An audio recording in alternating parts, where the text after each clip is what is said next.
Une mère a donné naissance à une fille, mais est décédée peu de temps après. Le mari a promis de prendre soin de leur fille, qui est née avec une maladie incurable. Au fur et à mesure que la fille grandissait, sa santé a commencé à se détériorer. D'abord, elle a perdu la vue. Alors son père lui chantait des chansons pour qu'elle se sente mieux. Puis elle a perdu l'ouïe. Son père la serrait constamment dans ses bras pour la réconforter. Finalement, elle a perdu la parole. Le père manquait la voix de sa fille et il refusait de perdre l'espoir. Déterminé à trouver un remède, le père a passé des nuits blanches à faire des recherches et a fini par lire un livre sur l'arbre de vie, dont la rumeur disait qu'il guérissait toutes les maladies. Sans hésitation, il a emmené sa fille dans un voyage dangereux, traversant des rivières, des forêts et des sentiers escarpés. Après des jours de voyage, ils ont finalement atteint le sommet. Le père a placé sa fille près de l'arbre de vie. Elle a été instantanément guérie, retrouvant la vue, l'ouïe et la parole. Et avec un sourire,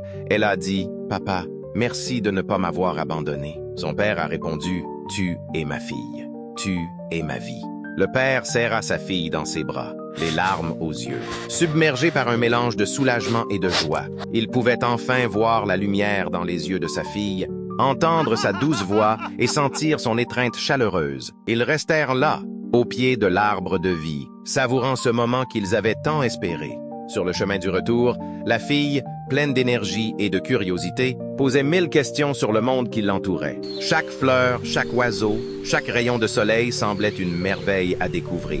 Son père, avec un sourire bien heureux, répondait à chaque question, heureux de partager ces moments simples mais précieux avec elle. Ils rencontrèrent des voyageurs qui, fascinés par leur histoire, furent inspirés par leur courage et leur amour indéfectible. La nouvelle de la guérison de la fille se répandit.